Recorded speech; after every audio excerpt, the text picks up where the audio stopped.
12-year-old Marcus hadn't eaten in 2 days, just watching from outside the diner when the gunfire erupted. 7-year-old Lily, daughter of Reaper, the feared Hell's Angel, was trapped inside. Without thinking, Marcus dove through glass and took 3 bullets before the shooter's gun clicked empty. The room fell silent, except for Reaper's heavy steps toward the blood-stained floor. What happened next between a homeless boy and 200 bikers, no one could have imagined. Welcome to the Hell's Angels family. If you're new here, hit that subscribe button right now, because this story will break your heart and rebuild it in ways you won't see coming. To my faithful subscribers who've been here from the start, may God continue to bless you abundantly. Before we dive in, let's lift this moment up in prayer. Heavenly Father, I come before you asking for your divine protection over everyone watching right now. Bless their families, Lord. Heal their bodies, provide for their needs, and give them peace that surpasses all understanding. Surround them with your favor and let your presence be felt in their lives today. In Jesus' mighty name, amen. Now, what you're about to witness is not just a story about a father's love. It's about a broken, homeless 12-year-old boy who takes 3 bullets for a biker's 7-year-old daughter, and how 200 hardened riders decide that one small act of courage is worth changing a boy's entire life for. The rain didn't just fall that night, it attacked. Sheets of water slammed against the metal roof of the Last Chance Diner, turning every drop into a drumbeat that pounded through the rafters. Neon lights buzzed and flickered in the windows, painting the storm outside in sickly reds and blues. Tractor trailers roared past on Route 66, their headlights smearing across the soaked glass like ghostly streaks. Inside, the diner was a tiny island of warmth. Coffee steamed on tables. The jukebox hummed an old country song. A trucker laughed too loud at his own joke, slapping the counter with a thick, grease-stained hand. A teenage couple shared fries in a corner, fingers brushing, cheeks flushed. And in a booth under the front window, 7-year-old Lily sat cross-legged on the vinyl seat, sipping a chocolate milkshake with extra whipped cream and rainbow sprinkles. She swung her legs, sneakers tapping lightly against the seat as she watched the rain race down the glass. Across from her, her father, known to most as Reaper, stirred his coffee, the spoon clinking against the cup. Reaper looked like the kind of man you didn't bump into twice. Broad shoulders under a leather cut, beard threaded with gray, faded tattoos running down scarred forearms. The kind of eyes that had seen too much and learned not to flinch. But the way he watched Lily, you'd think she was the only soft thing left in his world. "You gonna eat that burger or just stare at it, kiddo?" he grumbled, nodding at the untouched plate between them. Lily smiled, a front tooth missing. "I'm waiting for the rain to stop. You said if it stops, we can sit on your bike again." Reaper snorted. "The rain doesn't care about your plans, Lil." "Yeah, but you said your bike listens to you," she said. "So tell the rain to listen to you." He smirked despite himself. That's not how weather works. From where he stood, anyone passing by would say Reaper looked relaxed. But under the sleeve of his cut, his right hand was never far from his belt, never far from where he could reach a weapon if he had to. Years of riding with the Hell's Angels had carved that habit into him. Old enemies didn't send invitations when they came back. They just showed up. A few feet away from the glowing glass, outside in the storm, 12-year-old Marcus Hill pressed his back against the side of the building and tried to stop his teeth from chattering. His hoodie was soaked through, water dripping from the torn cuffs. The fabric, so heavy it felt like it was pulling him down. His jeans clung to his legs like ice. His sneakers squished when he shifted his weight, socks soaked from puddles too deep to step around. He had been standing there long enough for his fingers to go numb. The smell of food was torture. Grease, salt, warm bread, bacon, and melted cheese.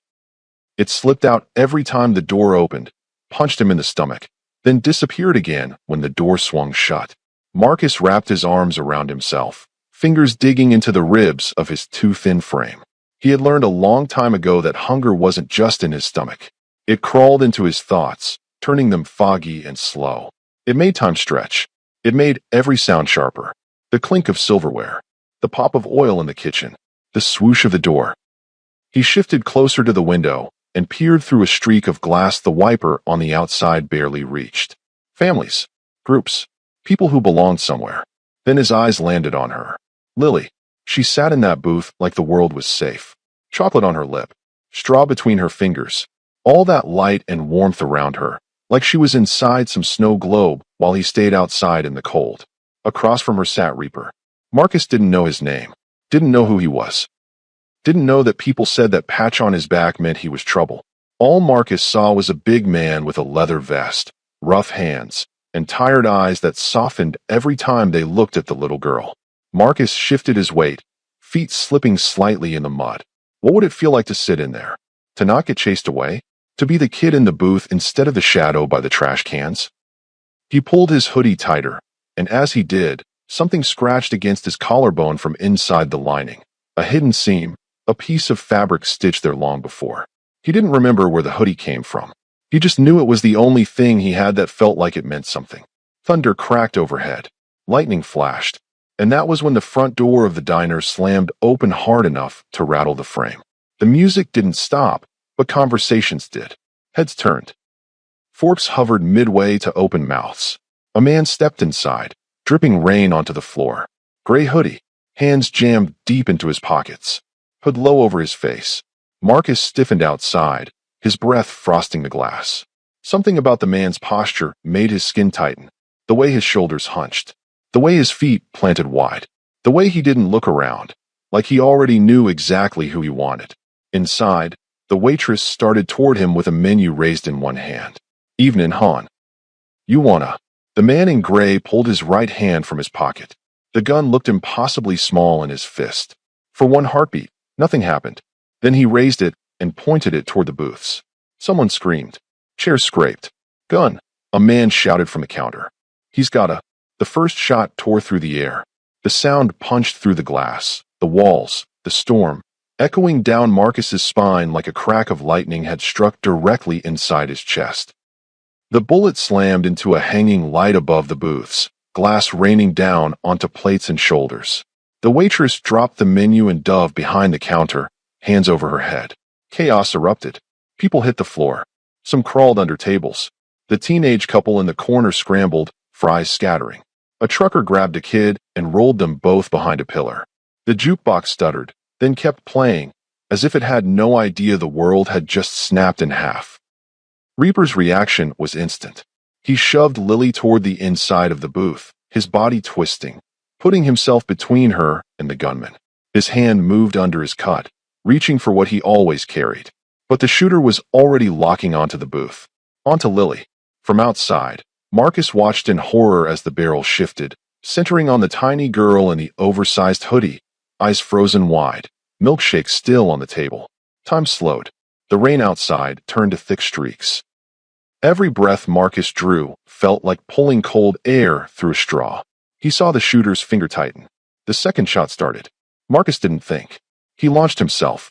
He slammed his shoulder into the already fractured window with everything his thin frame had. The glass had taken the first bullet.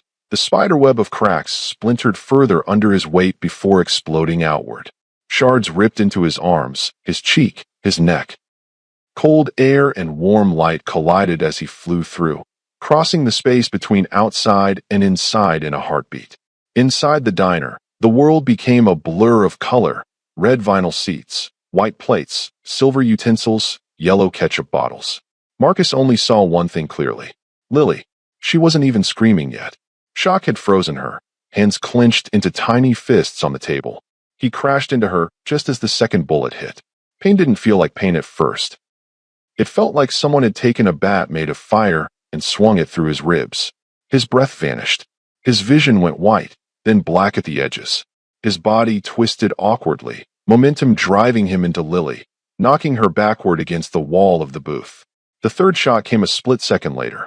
Heat seared through his shoulder, spinning him just enough that when he landed, his chest was pressed against Lily's, his arms falling on either side of her like a makeshift shield.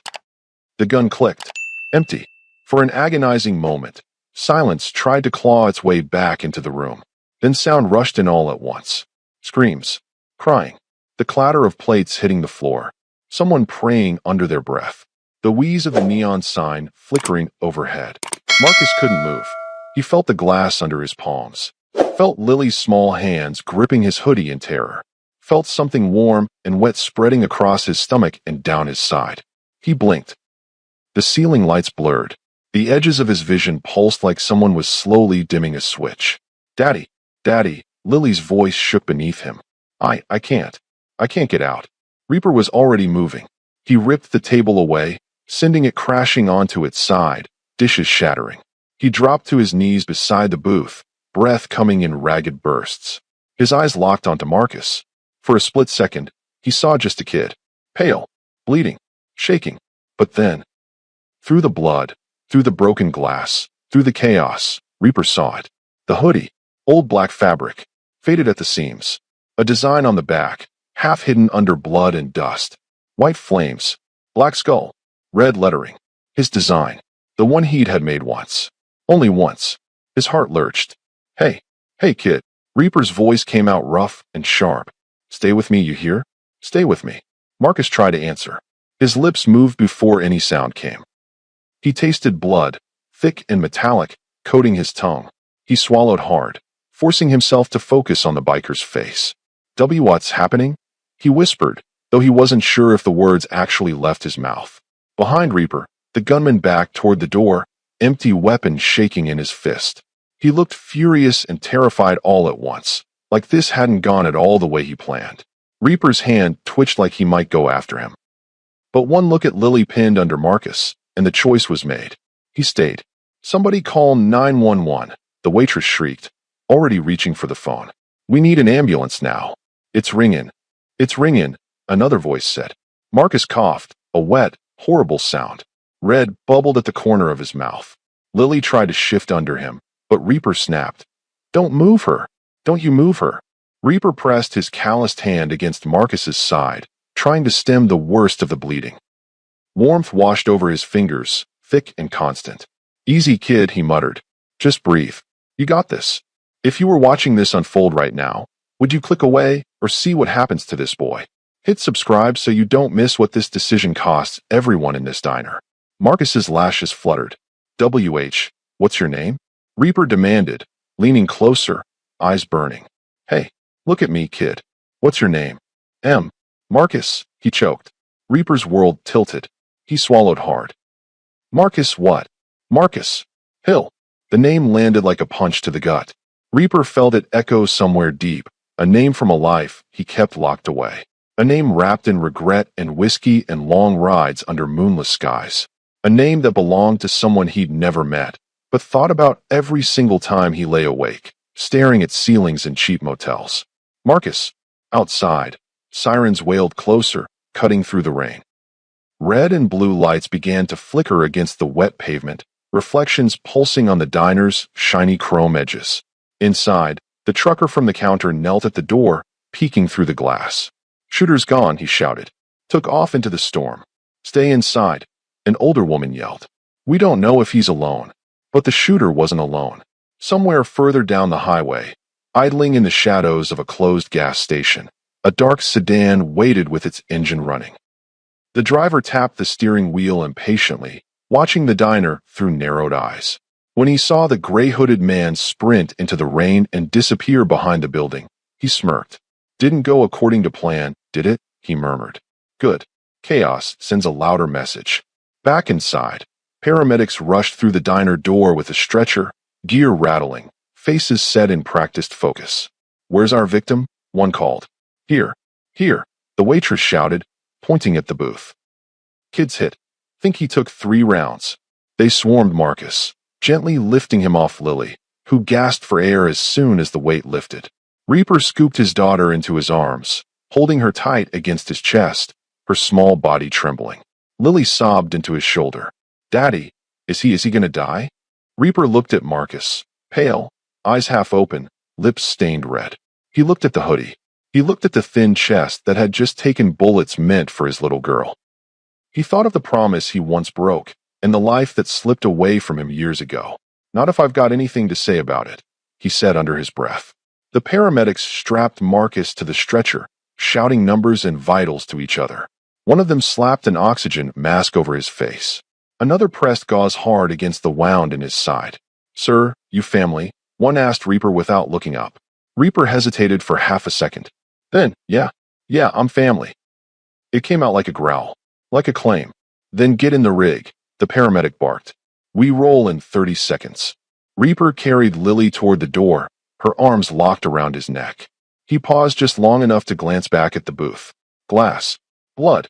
A shattered milkshake. Everything had changed in less than a minute. He followed the stretcher out into the storm. The rain hit his face like needles, but he barely felt it. The ambulance doors swung open, and the paramedics heaved Marcus inside, machines already beeping to life. Reaper climbed in behind them, settling Lily on the bench seat, his hand never leaving Marcus's ankle, as if keeping physical contact was the only thing tethering the boy to this world. As the doors slammed shut, a shadow moved at the edge of the parking lot. The gray-hooded shooter stood under a flickering street lamp, watching the ambulance. He lifted his phone, sent a brief text, then slipped it away. The ambulance's siren screamed, and the vehicle shot forward, cutting through the night. Inside, Marcus hovered somewhere between consciousness and darkness. Outside, someone who wanted Reaper dead, and didn't care who else got hurt in the process, was already planning the next move. Reaper thought the nightmare started tonight. He had no idea it had actually started years ago. Where are you watching this from right now? Comment your city below, and subscribe so you don't miss what that hidden past really is.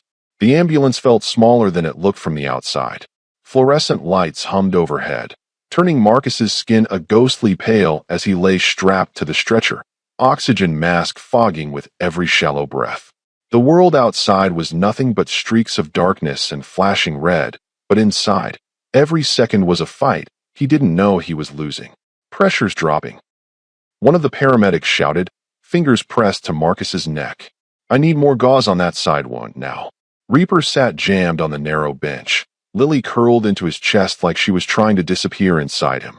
Her small hands clutched his cut, fingers twisting in the leather. She refused to look at Marcus, but every time the boy groaned, her shoulders flinched. Daddy, he's gonna be okay, right? She whispered, voice shaking. Reaper's eyes stayed locked on Marcus's face.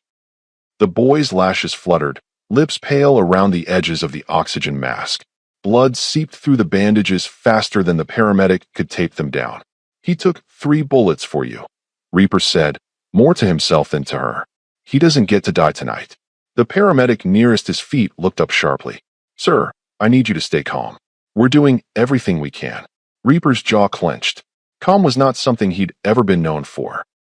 The siren screamed overhead as the ambulance tore down the highway, bouncing over potholes. Each jolt made Marcus's body twitch, a pained gasp escaping behind the mask. His thoughts came in flashes. Rain, glass, the gun, Lily's eyes, then nothing, then a bright light, then a crushing weight on his chest that wouldn't lift. He tried to speak, but the mask pressed against his mouth, and his throat wouldn't cooperate. Panic clawed at him from the inside out. The paramedic leaned over him. Marcus, can you hear me? Squeeze my hand if you can hear me. Something warm wrapped around his fingers. He tried to move them, tried hard. The tiniest twitch made it through. Good, the paramedic said quickly. Stay with me, buddy. You're not done yet. Across from them, Reaper felt something tug inside his chest. The name echoed again and again. Marcus. Marcus Hill. That hoodie. That face. He shouldn't have known this kid, but everything in him screamed that he did. If you were inside this ambulance with them, watching this child fight for his life, would you really scroll past? Like and subscribe so you don't miss what this boy survives next. The ambulance lurched to a stop, so suddenly Lily let out a small cry. The back doors flew open, letting in cold air and the howl of more sirens. Red and blue lights strobed across hospital walls. On 3, a voice yelled from outside. 1, 2, lift. The stretcher rolled forward. Reaper slid off the bench, boots hitting the metal floor as he grabbed Lily tighter and jumped down after them. The wheels rattled over the uneven pavement as they rushed through the emergency entrance. Inside the ER, everything was noise and motion. Doctors barked orders over the whoosh of automatic doors. Nurses darted between beds. The smell of antiseptic and old coffee clogged the air. Somewhere nearby, someone was sobbing. Somewhere else, a baby cried. Male, 12 years old, 3 GSWs to torso and shoulder. The paramedic shouted as they pushed Marcus through. BP dropping, pulse thready, responsive but fading. Get him into trauma too, a doctor snapped, already pulling on gloves. Let's move people. A nurse stepped in front of Reaper, blocking his path. Sir, you can't come back there. Family only. Reaper's eyes burned into hers. I am family. Sir, I understand, but do I look like I'm asking permission? His tone was low, dangerous. Another nurse glanced between them, then at Lily clinging to him, face streaked with tears. Something in her expression softened. Let them sit in the family area, she muttered. We'll update them. Reaper's fist tightened, but he nodded once. He wasn't leaving the building. That was as much as he was willing to give. He let them steer him and Lily toward a row of plastic chairs along a faded blue wall. A TV in the corner played some late-night show with the volume turned low, laugh track echoing in a way that didn't match the weight in the room. Lily curled into his lap, her small body still shaking. Her hands were sticky with dried chocolate and someone else's blood. Daddy. Yeah, baby. That boy. Marcus. Her lip trembled. Why would he do that? He doesn't even know me. Reaper looked toward the swinging doors Marcus had disappeared through. Because he's not a stranger. Because I should have been there years ago. Because life didn't give him the father he deserved. Some people don't need a reason to do the right thing, Reaper said quietly, surprising himself with the softness in his tone. They just jump. Lily raised her head just enough to look at him. Are we gonna help him now? That question hit harder than she knew. For years, Reaper had told himself there was nothing he could do, that the past was sealed, that some mistakes were permanent. Now, that past was bleeding out on a hospital bed. After saving the only person Reaper loved more than his own life, he stroked her hair, eyes never leaving the trauma doors. Yeah, he said, we're gonna help him. Whatever it takes. Minutes stretched into something else entirely. 5, 10, 15. The clock on the wall ticked louder than it should. The chair creaked whenever Reaper shifted his weight. A police officer approached, mid-40s, tired eyes, mustache plastered to his upper lip from sweat. His badge caught the fluorescent light. Reaper, the cop asked, voice low. Reaper's shoulders tensed. Old instinct told him to lie, to give a fake name. But tonight, pretending didn't make sense anymore. Yeah, he said. I'm Officer Dan Miller. Need to ask you a few questions about what happened at the diner. Shooter got away, Reaper said. That's what you need to worry about. Miller sighed. We've got units sweeping the area. Witnesses said he headed east on foot, then vanished. No plates, no car description, no face anyone could agree on. He wasn't there for the cash register. Reaper's eyes hardened. He knew where we'd be. He aimed straight for our booth. The officer studied him. You think someone was sending a message? Reaper's jaw flexed. There were names he could say, faces he could picture. Old grudges, rival clubs, broken deals. Roads he'd ridden that he never told Lily about. Doesn't matter what I think, Reaper said. What matters is that kid in there took bullets meant for my daughter. And for you, Miller added. Reaper didn't answer, but his silence said enough. Look, the officer continued, lowering his voice. The staff gave statements. Witnesses said that boy came crashing through the window like a linebacker. If he hadn't, we'd be standing over a morgue table instead of a waiting room. Lily flinched. Reaper pulled her tighter. Officer Miller shifted his weight. You know anything about him? Homeless kid's what people are saying. No address on file. No ID. Reaper swallowed. He could say no, could shrug and walk away, could pretend Marcus was just another stray kid who happened to be in the wrong place at the right time. But that hoodie wouldn't let him. I need to see what they cut off him, Reaper said. Miller blinked. What? The hoodie, Reaper growled. They took it off in there. I need it. The officer narrowed his eyes. Why? Reaper met his gaze. Because that kid might not be as random as you think. Before Miller could press him, a doctor pushed through the trauma doors, pulling off a blood-stained mask. Middle-aged, sharp eyes, hospital badge swinging. Family of Marcus Hill, he called. Reaper stood so fast Lily had to cling to his neck to stay on. Here. The doctor looked him over, noting the biker cut, the patches, the hardened stance. His eyes softened when he saw Lily, cheeks still streaked with dry tears. I'm Dr. Harris. Marcus is stable. For now, he said. We managed to stop the internal bleeding and get the bullets out. He lost a lot of blood, but he's fighting. Reaper exhaled a breath he didn't know he'd been holding. Lily sagged in his arms, relief making her limbs go limp. But there's something else, Dr. Harris continued, voice quieter. We found something when we cut his hoodie off. Reaper's heart stuttered. The doctor tilted his head. Come with me. Just you for a second. Lily clutched his cut. No, Daddy. I'll be right there, Lil, he said gently, setting her on the chair. You stay put. I'm not leaving this building, you hear? Her eyes were wide, but she nodded. He brushed a hand over her hair and followed the doctor down a short hallway to a small consultation room. It smelled like coffee and paper. On the metal table between them lay a clear evidence bag. Inside it, Marcus's hoodie. Even under the harsh fluorescent light, Reaper could see the shape of the patch. His patch. And something else, an extra square of fabric sewn inside the lining at the hem, the stitching rougher than the rest.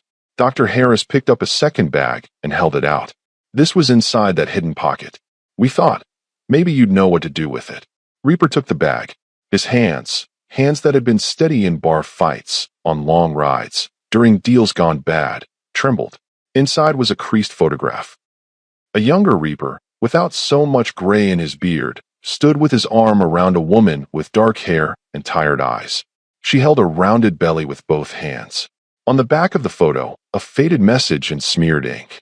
If anything happens to me, find his father. His name is. The writing cut off in a streak, as if the pen had been yanked away mid-sentence.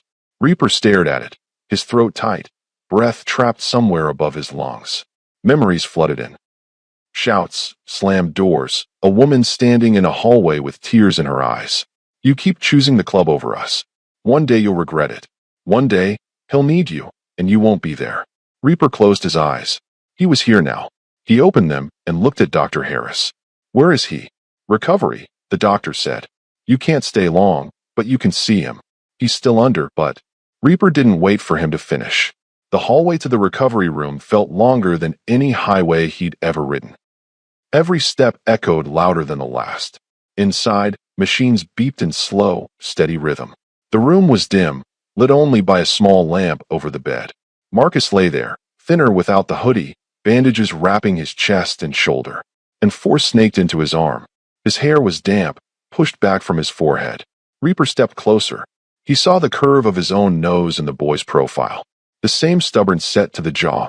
The same tiny worry line between the brows, even in sleep. He reached out, fingers hovering over Marcus's hand, not quite touching. Marcus, he said quietly, voice breaking just enough that it scared him. If you really are who I think you are. His words died in his throat. The monitors suddenly spiked. The steady beep skyrocketed into a frantic alarm. Marcus's body twitched, his head jerking slightly as if pulled by some invisible force. The line on the heart monitor jumped, then dipped, then flattened for a heartbeat too long. Doctor! A nurse shouted from the doorway. We've got an arrhythmia. Dr. Harris rushed in, pushing past Reaper as more staff crowded the room. Reaper's hand closed into a fist at his side. The boy on the bed, maybe his son, maybe his second chance, hovered on the razor's edge between living and becoming one more ghost in Reaper's past.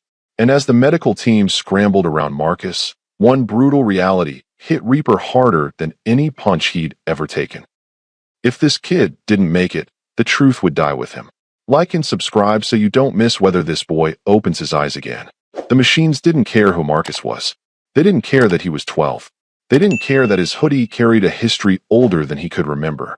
They didn't care that a man who might be his father was standing 2 feet away, holding his breath like it was the only thing keeping Marcus alive. They just beeped. Slow, steady, relentless. After the sudden spike, the arrhythmia, the shouted orders and frantic hands, the room finally settled into a fragile rhythm. Marcus's heartbeat, once wild and erratic, had slipped back into a normal pattern. The nurses stepped away, one by one, leaving behind only the monitor, the soft hiss of oxygen. Dr. Harris exhaled and pushed a hand through his hair. He's stable again, he said. But this kid's running on fumes.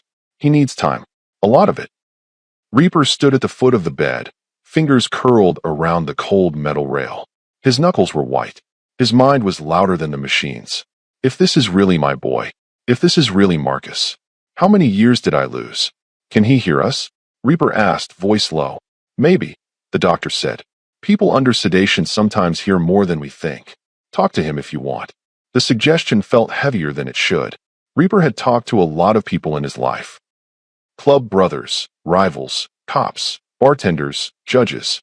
But he had never once rehearsed the words, "Hey, son, Sorry I missed your entire childhood. He stepped closer to the bed. Marcus's face looked younger with the bruises washed clean. Vulnerable. Almost peaceful if not for the tape holding tubes in place and the faint crease of pain between his eyebrows. Reaper swallowed. The words were sandpaper in his throat. Hey, kid, he started, voice rasping. You did something tonight even grown men don't do. You jumped. He cleared his throat. You didn't know me. Didn't know me. But you put yourself in front of my little girl anyway. That ain't something I can just walk away from. His fingers twitched like they wanted to reach out, but he kept them locked around the rail. He had no right to touch this boy. Not yet. If you were lying in this bed and didn't know if your own father would claim you, would you want the world to walk away? Like and subscribe so more people ride this journey with Marcus. Dr. Harris checked the monitors one more time. We'll move him to a quieter room soon, he said. You should go sit with your daughter. She's been asking for you. The mention of Lily snapped Reaper back. He nodded once, lingering 1 second longer by the bed, then turned and walked out, boots heavy against the tile. The hallway outside felt like another world.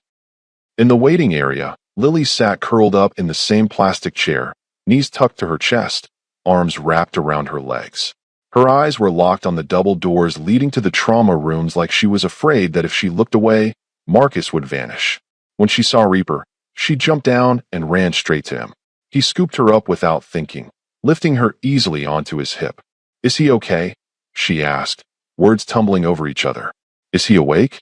Is he going to come out? Reaper pressed his lips to her forehead. He's fighting, he said. They say he's strong. Lily let out a shaky breath. Good. He's my hero now. The word snagged in Reaper's chest. Hero. He'd been called a lot of things. None of them that. A shadow moved at the edge of the waiting room. Officer Miller, still in uniform, leaned against the wall with a coffee in hand and circles under his eyes. Got something you need to see, the cop said, nodding toward the exit. Reaper frowned. If it's paperwork, it can wait. This can't, Miller replied. It's about what happens next, and who might be coming. There was something in his tone Reaper recognized from another life. Bad news trying to pretend it was just information. He glanced down at Lily. You stay here. Don't move, you hear? She gave a small nod, squeezing his cut before letting go. Reaper followed Officer Miller out through the automatic doors into the cool night air. The storm had finally passed, but the ground still glistened under the streetlights. Puddles reflected the blinking hospital sign. Miller led him to the edge of the parking lot, where a squad car idled with its radio turned down low.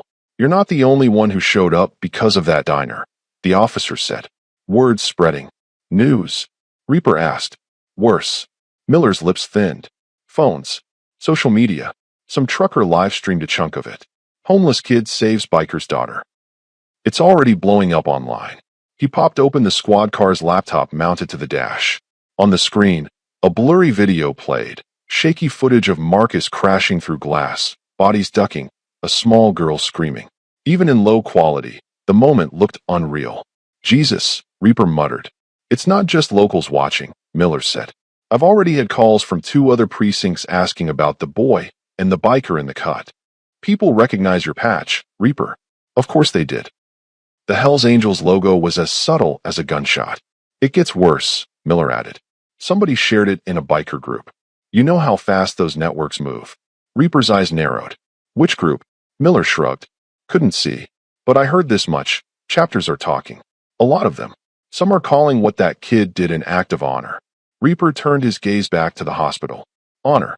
That word didn't get used lightly in his world. You're saying this is going to bring riders here, Reaper said.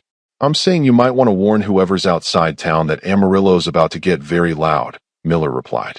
Last thing I need is 200 patched bikers storming this hospital with no heads up. Reaper's mouth twitched at the image. You think I control all of them? I think they'll listen to you more than they'll listen to me, Miller said carefully. And I think they're coming whether we like it or not. Reaper stared at the highway in the distance, a thin gray line under the stars. He could hear them already. Not literally, but in his bones. The thunder of engines. The rolling growl of a pack making a statement without saying a word. Let him come, Reaper said at last.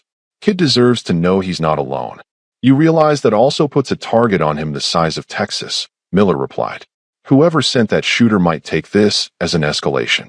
Reaper's jaw hardened. Then they can take it however they want. If the people targeting this child saw the whole nation standing with him, would they back down or go darker? Like and subscribe so you're here when the bikes finally arrive. By morning, the hospital parking lot looked different. The normal trickle of cars came and went. Nurses finishing night shifts, families shuffling in with coffee in hand. But something else had begun to gather near the far edge of the lot. Motorcycles. One at first, then 3, then 7. By noon, the rumble of engines was a constant undercurrent behind the hospital's city noise.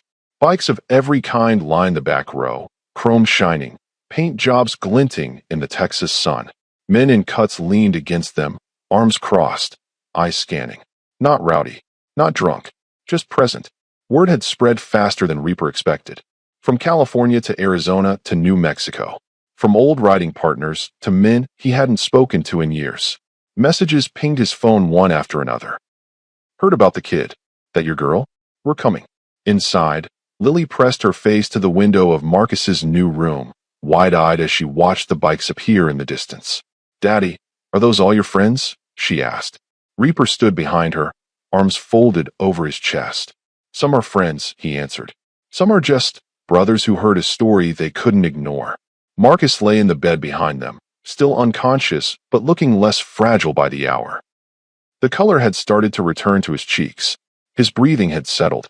Every now and then, his fingers twitched, like his body remembered how to wake up, but his mind wasn't ready yet.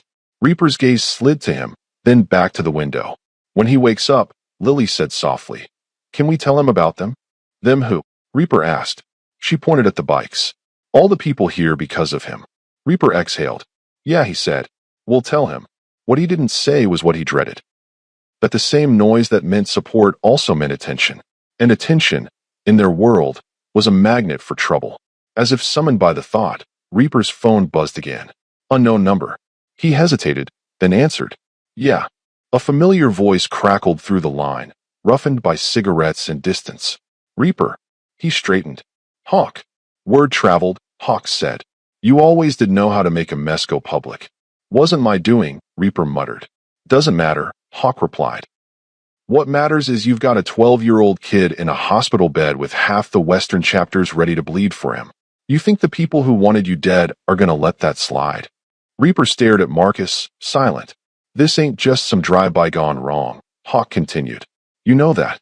That shooter was sloppy, but the message wasn't." "What message?" Reaper asked tightly. "You're still breathing," Hawk said.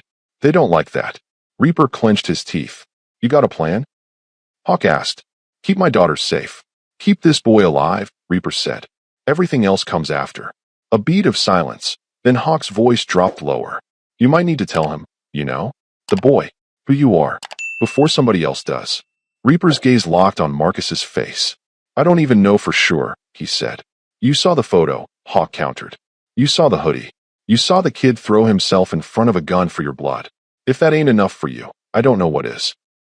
The call ended not long after, but the word stuck. Tell him. Tell him.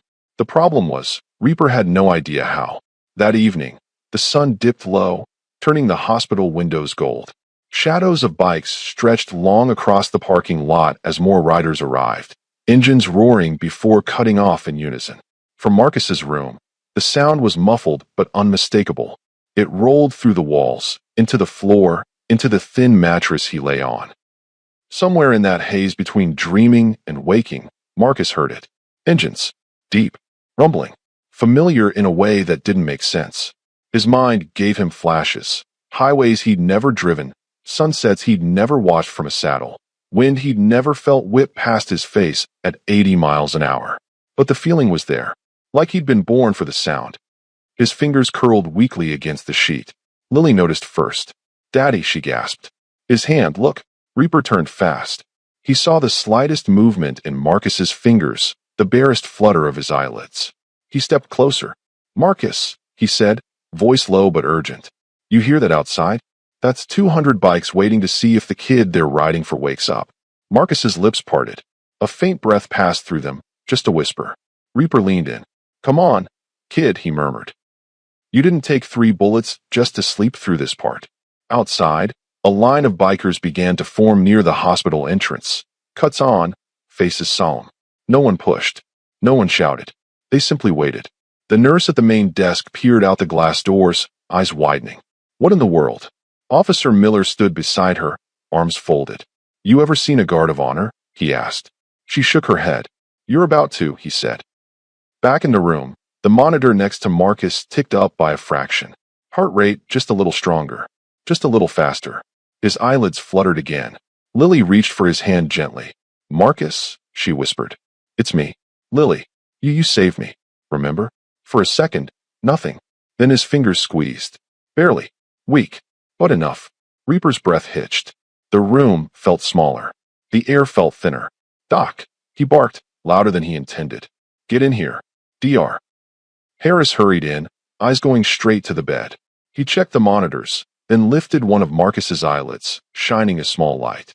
Marcus, he called. If you can hear me, try to open your eyes. The boy's brow furrowed. A soft groan slipped from his throat, muffled by dryness. His chest rose a little deeper with each breath. His fingers tightened around Lily's.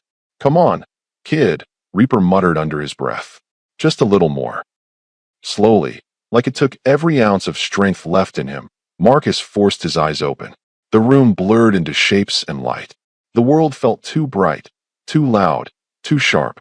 At first, all he saw were colors. White ceiling, blue curtain, the yellow glow of the lamp. Then he saw Lily. Her face hovered over his, eyes glassy, tear tracks on her cheeks, forced smile trembling. Then he saw Reaper behind her.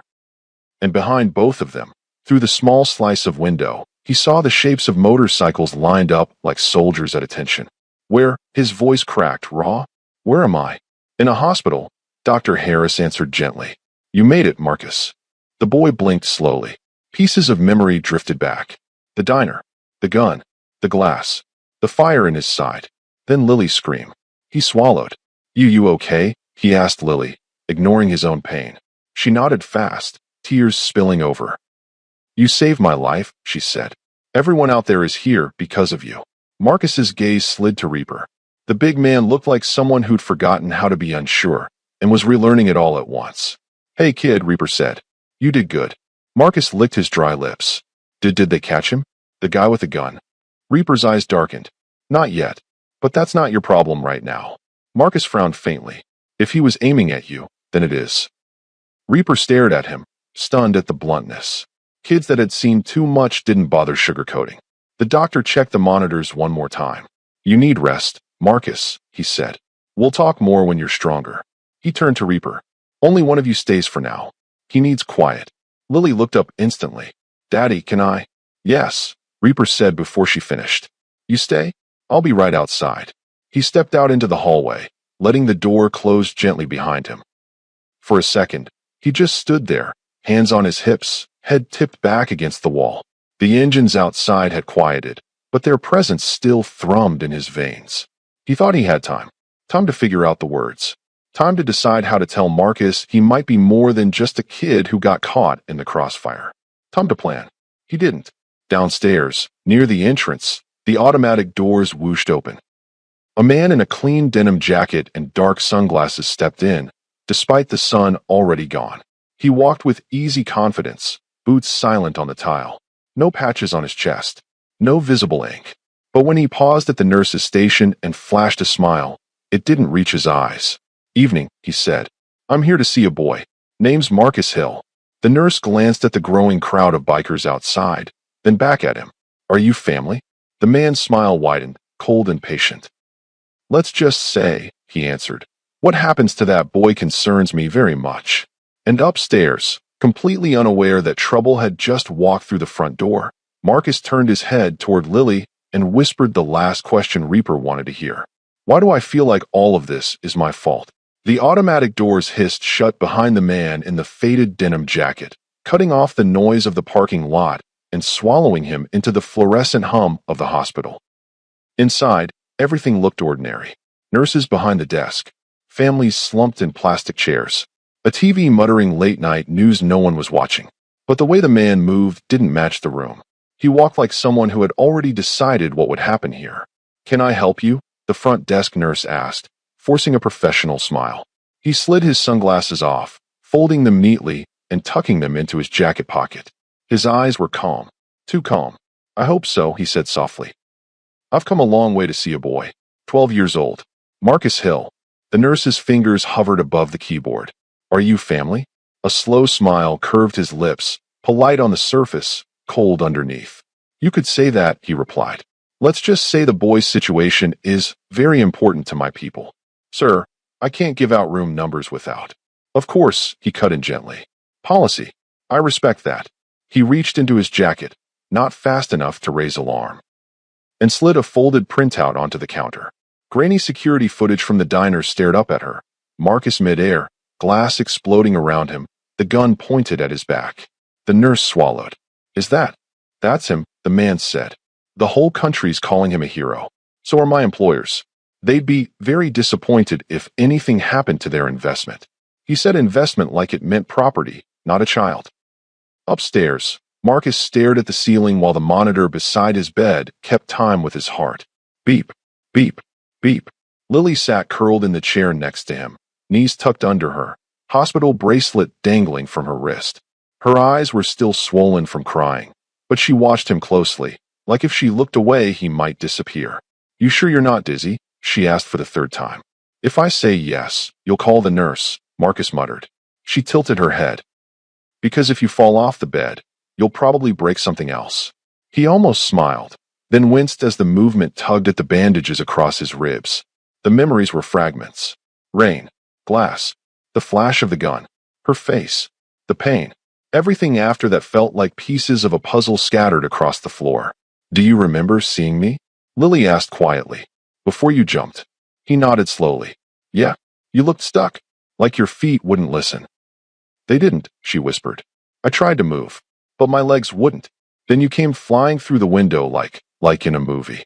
He stared at the ceiling again. Didn't feel like a movie. What did it feel like? He thought about it. Like I'd already decided before I moved, he said. Like my body was just catching up. They fell into a silence that wasn't completely awkward. The kind that hangs between people who have survived something together and don't quite know what to do with it yet. After a moment, Lily spoke again. You really don't have anyone? She asked. Like no mom, no dad, no grandma somewhere. He kept his eyes on the ceiling. Not that I know, he said. If they exist, they haven't come looking. Maybe they couldn't, she said. Maybe something happened. Maybe, he replied. Or maybe they just didn't want to. The words came out flatter than he meant, but honest. She twisted the hospital bracelet around her wrist. Well, you have us now.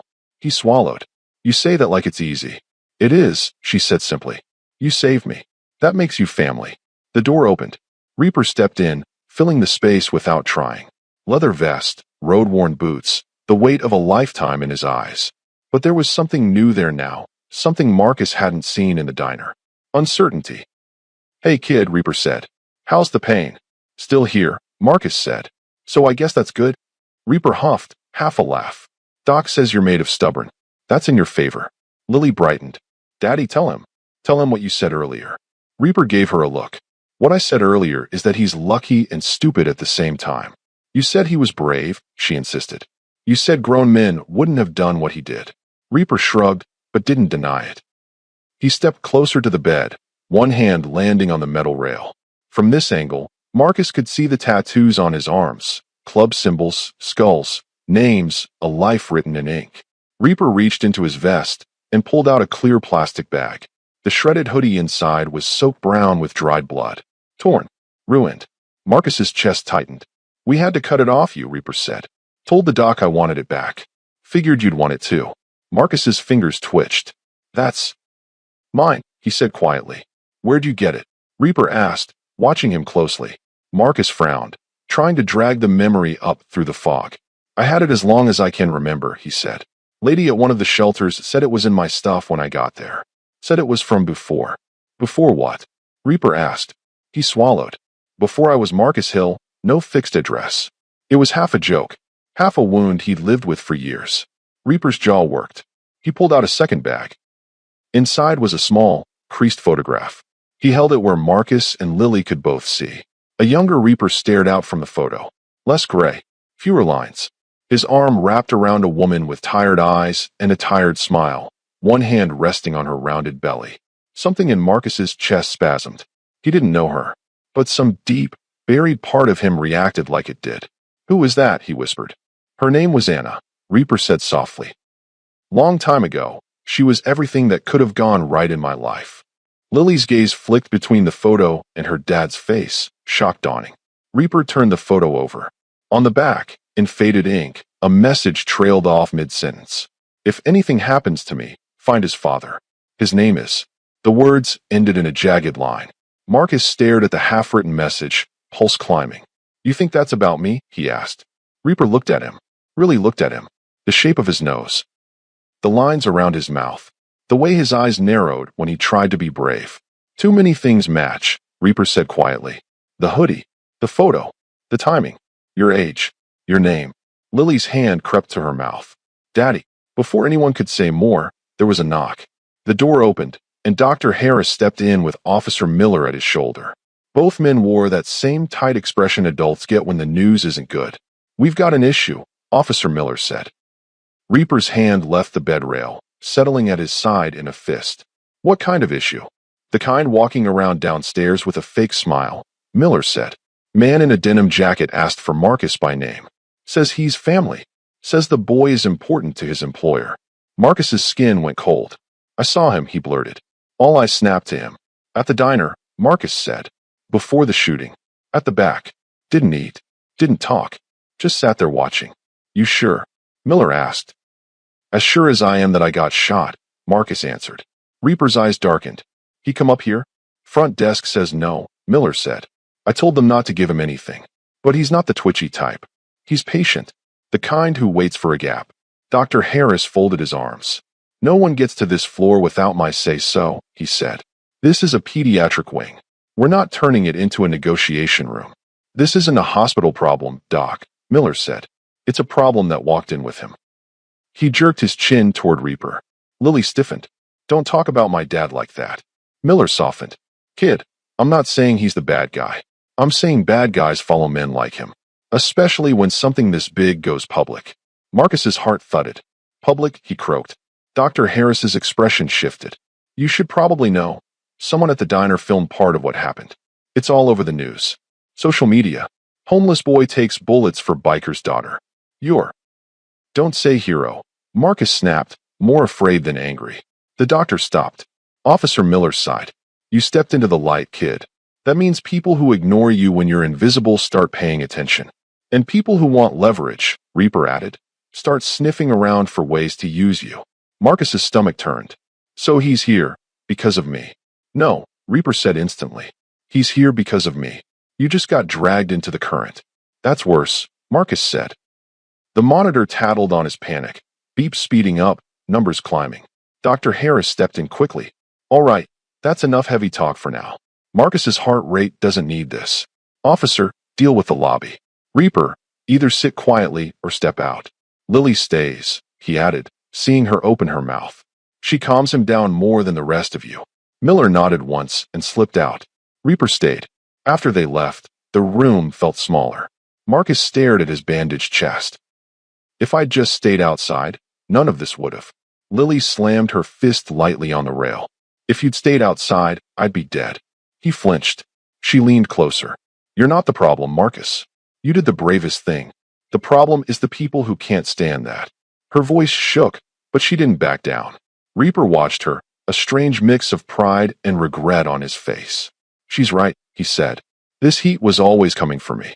You being there changed how it landed." "Not that it landed." Marcus blinked hard, trying to keep the room from blurring. "That man downstairs, what does he want?" Reaper exhaled slowly. "Control. Fear. A reminder that no matter how far you ride, they can still touch what you care about." "You owe him?" Marcus asked. Reaper's mouth tightened. "I owe people above him. Men who think human lives are poker chips. And now I'm one of them," Marcus whispered. Reaper stepped closer, hand gripping the bed rail again. "No. You're the one thing in this mess that doesn't belong to them." The conviction in his voice startled even him. "If you were this boy, waking up to find your life turned into someone else's bargaining chip, would you really want the world to look away now?" Like and subscribe so you don't miss how Marcus fights back against this. Time blurred. Dr. Harris checked the monitors again and left. Lily curled up in the chair and eventually dozed, head drooping, fingers still wrapped loosely around Marcus's hand. Reaper stood guard by the window, eyes on the parking lot below. The row of bikes had grown longer. Headlights glowed. Figures moved. Leather cuts with angel wings and skulls and chapter names marked the men who waited, silent and watchful. They weren't storming the hospital. Not yet. They were doing something else. Bearing witness. Reaper's phone buzzed. "Hawk, you get anything?" Reaper asked quietly. "Ran the name," Hawk said. "Marcus Hill.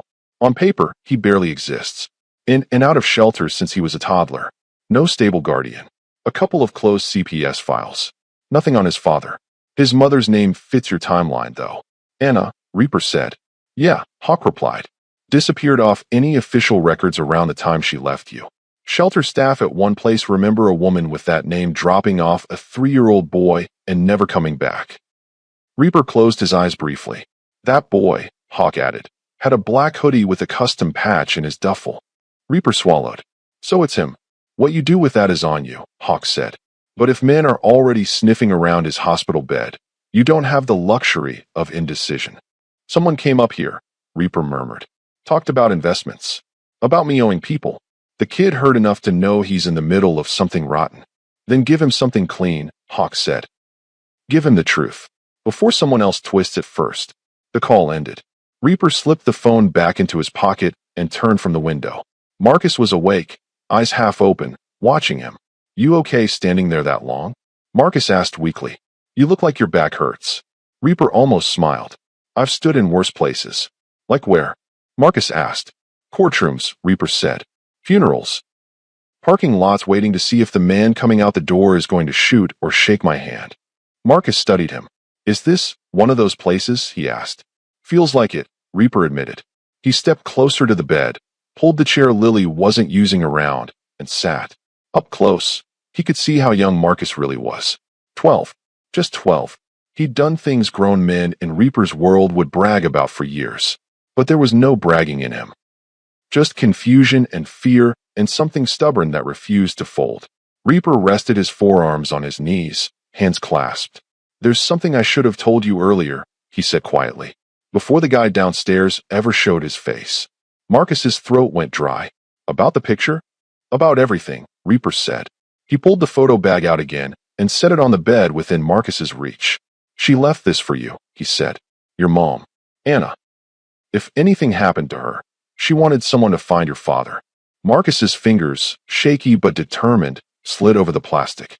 "Why didn't she just tell me herself?" he whispered. Reaper's jaw tightened. "Because I wasn't the man I should have been back then. Because she thought you'd be safer without me in the picture." "Was she right?" Marcus asked. The question sliced straight through. "I don't know," Reaper admitted. "Maybe then. Not now." Marcus stared at the younger version of Reaper in the photo. The resemblance was undeniable. The angle of the jaw, the eyes. "Do you think?" Marcus started, then stopped, then forced it out. "Do you think this is some kind of mistake?" Reaper held his gaze. "No," he said. "I think the mistake was me letting 12 years go by without looking hard enough." The words landed heavy. "You're saying," Marcus could barely push the thought through his chest. "You're saying you might be." Reaper's voice dropped. "I'm saying I believe I'm your father."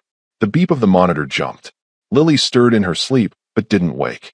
Marcus's eyes flooded before he could stop it. Anger, hope, disbelief, grief. All of it crashed together until he couldn't tell which was which. "Why now?" he choked.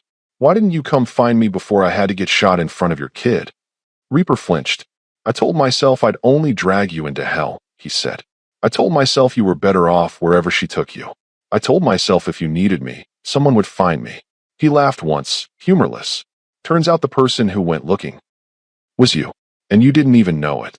Marcus looked away, jaw trembling. "So I'm only your son because I almost died for your daughter," he whispered. "No," Reaper said, voice sharp. "You were my son long before tonight. I was just too much of a coward to say it out loud." The honesty hung there, raw and ugly. "You don't have to believe me," Reaper added. "You don't have to call me anything. But from this moment on, kid, whether you want me or not, I'm in this." Marcus's chest ached for reasons that had nothing to do with bullets. "And what if that man downstairs comes back?" he asked, voice thin. "What if the people you owe decide the easiest way to punish you is through me?" Reaper's eyes hardened. Then they're going to find out, he said quietly. Exactly what a father looks like when someone reaches for his kid. Marcus swallowed. It sounded good. It also sounded like the kind of promise that got people killed. He closed his eyes briefly, then opened them again. You really want to be my dad? He asked, the word catching in his throat. Reaper held his gaze. I want the chance to be the man I should have been 12 years ago, he said. And I want you alive long enough to decide if you'll let me. Marcus didn't answer. He didn't have to. The way his hand, almost without thinking, reached slightly toward Reaper spoke louder. Reaper took it gently, his rough fingers dwarfing Marcus's. For the first time all night, the boy's heartbeat on the monitor began to steady. Down in the parking lot, as if echoing the moment, 200 bikes rumbled to life, engines rolling through the night like distant thunder. And at the edge of the hospital lights, a dark sedan idled. Inside, the man in the denim jacket lifted his phone to his ear, eyes on the glowing windows above. He told the kid, he said calmly. Yeah, in his room. Just the three of them. He listened, nodded once. Understood. He hung up, put the car in gear, and pulled away from the curb, a small smile on his lips. Because now, the boy wasn't just a hero. He was leverage with a name. And the people who wanted Reaper broken had just learned exactly where to strike next. By the time the sun climbed over Amarillo, the hospital didn't sound like a hospital anymore. It sounded like a storm made of engines. 200 bikes idled and rolled below, a restless metal heartbeat rumbling through the parking lot. Leather cuts flashed patches from all over, California, Nevada, New Mexico, Arizona. Men who'd never met Marcus stood side by side with men who'd bled with Reaper years ago. They all stared at the same building. On the third floor, behind a thin slice of glass, Marcus sat propped up in bed, watching them. He'd never had a crowd before.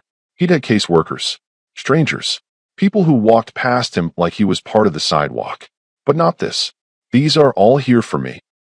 He asked, voice barely above a whisper. Lily sat on the edge of his bed, sneakers swinging. For you, she said. For us. For what you did. Reaper stood by the window, arms folded, eyes on the sea of chrome and black. For what you are, he added quietly. Marcus tore his gaze from the bikes and studied him. You really believe it? Marcus asked. That you're my dad? Reaper didn't hesitate. I do. The certainty shook Marcus more than the doubt ever had. It made all the empty years feel heavier. He looked down at his hands, the four taped to one wrist, the faint hospital light making his skin look thinner than it felt. I don't know how to do this, he admitted. I don't know how to be anybody's anything. Reaper let out a breath. Good news is, he said, neither do I. Not like this. We figure it out together. Or we don't. But I'm not walking away again. Lily bumped Marcus's shoulder gently. You've already been my hero, she said. You might as well be my brother too. The word hit harder than the bullets. Brother. Marcus swallowed. And if this all goes bad, he asked. If that man from last night comes back? If whoever owns him decides I'm easier to break than you? Reaper's gaze darkened. Then they'll find out what 200 angels do for one kid, he said. Down below, as if on cue, a line of bikes rolled into tighter formation, engines revving together like they were answering. A knock hit the door. Dr. Harris stepped in, clipboard in hand. Well, he said, glancing at the window. If this is what you people call keeping a low profile, I'd hate to see a parade. Lily grinned. Marcus almost did. Doc, Reaper said. How soon can he get out of this bed? If you were anyone else, I'd say days, Dr. Harris replied. But your fan club downstairs has the board nervous. We can release him under conditions by tonight. Limited movement. Follow-up appointments. No stress. He looked directly at Marcus. And no riding a motorcycle for now. Marcus's disappointment must have flashed across his face, because the doctor smirked. That's not a never. That's a not until you stop leaking. Reaper's phone buzzed. He checked the screen. Hawk. He turned slightly away from the bed, voice low. Talk to me. Got a name, Hawk said. The man who came to the hospital. He works for a guy out of Vegas. Likes to settle debts with other people's blood. Your name's still on his list. Let me guess, Reaper said. He saw the footage. Figured the fastest way to break me is through the kid. Good news. Hawk said. He didn't just see the kid. He saw the bikes. The narrative's bigger than he wanted. Homeless boy saves Hell's Angel's daughter is a story people care about. That makes killing the kid messy. Risky. Reaper watched Marcus listening to Lily ramble about cartoons. So what does he do? He asked. Smart move. Huck replied. He backs off. Strategic move? He pivots. Goes after something softer than a kid in a hospital bed with cameras everywhere. Like what? The life you're about to build for that boy, Hawk said. Anything you give him. Anything he starts to love. Reaper's jaw clenched. We'll be ready. You better be, Hawk said. Because if you're wrong, this story ends with a memorial instead of a miracle. Reaper hung up. He turned back to the bed. Marcus watched him, eyes too observant for 12. That was about me, Marcus said. Everything's about you now, Reaper admitted. You're the rock in the pond. The ripples are just getting started. Marcus shifted against the pillows.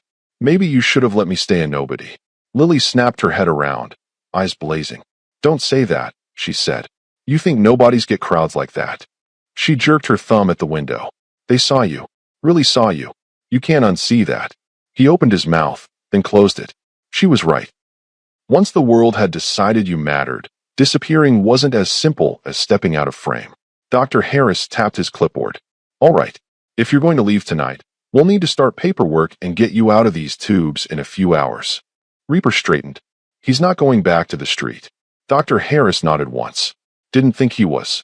We'll take him, Reaper said. With us. It was the first time he'd said it out loud without hedging. Marcus stared at him. You mean?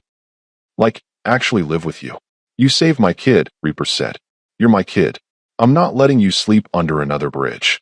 The simplicity of it made Marcus's throat close. Is that allowed? Marcus asked quietly. Paper-wise. We'll work it out, Dr. Harris said. I called a social worker this morning. She saw the footage. She saw the DNA test order you signed. Marcus jerked. DNA test. Reaper exhaled. Yeah, blood work they took. Doc ran it twice. It'll take time. But one way or another, paper's going to catch up to what we already know. And what if the test says no? Marcus asked, voice barely audible. Reaper didn't flinch. Then it's wrong. The conviction made the doctor pause, then nod slowly like he respected it more than he'd show. Paper will come later, Dr. Harris said. Tonight, we focus on getting him out in one piece. The afternoon slid by in a slow storm of nurses, forms, and quiet conversations. Lily refused to leave Marcus's side. Every time a nurse approached with a needle or a new bandage, she squeezed his hand first. Marcus pretended it didn't help. It did. By evening, the sun dipped low, turning the hospital windows gold. Down below, the bikes flared in the light like a field of chrome and fire. In Marcus's room, the floor was gone, replaced with taped bruises and a list of medications Reaper stuffed into his pocket with a nod. You ready? Reaper asked. Marcus stared at the pile of new clothes folded on the chair. Plain jeans, a simple t-shirt, a clean hoodie that smelled like fabric softener instead of rain and trash. He ran his fingers over the fabric. You sure about this? He asked. You barely know me. I barely know you. All I've done is get shot and cause you problems. Reaper's expression hardened, not with anger, with something like resolve. All you've done, he said, is keep my daughter breathing. Everything after that is my mess, not yours. I'm asking you one thing. Give me a chance to fix at least one thing right in my life. Marcus took a breath. He'd lived most of his years taking whatever scraps the world offered because he didn't believe he deserved more. This wasn't a scrap. This was a risk. Okay, he said finally. But if you change your mind. Reaper cut him off. I've been changing my mind for 12 years. That stops tonight. Lily bounced. That means you're stuck with us, she said. No returns. No refunds. They got him dressed in careful, exhausting stages, every movement a negotiation with pain. By the time he was standing, he was sweating and slightly dizzy, but upright. He took his first step. The floor felt wrong under his feet, too clean, too solid. For a kid who'd slept on concrete and dirt, hospital tile felt like stepping onto another planet. Reaper moved to his side, not grabbing, just close enough to catch him if he slipped. I can walk, Marcus muttered. I know, Reaper said. I'm just here in case you decide to fly again. Lily grabbed his other hand. I'm here so you don't fall. Daddy's here so you don't punch anyone. They stepped into the hallway. Nurses paused. A few smiled. One older janitor nodded like he'd been waiting to see this. Downstairs, word moved faster than elevators. He's coming, someone said near the parking lot. The engines quieted, then revved low, as if the bikes themselves were clearing their throats. The elevator doors slid open on the ground floor. Marcus stepped out, blinking against the brighter lobby lights. The automatic doors ahead glowed like an entrance to another world. "Ready?" Reaper asked. "No," Marcus said honestly. "Good," Reaper replied. "Means you understand it matters." They walked together toward the exit. One boy, one girl, one biker. When the doors parted, the sound hit first. 200 engines, throttled low, growled like a controlled thunderstorm. Conversations cut off. Heads turned. The bikers stood in two lines, forming a long corridor leading from the hospital doors to the front, where a single, gleaming Harley waited. As Marcus stepped out, the nearest riders removed their helmets. Scarred faces. Younger ones. Older ones.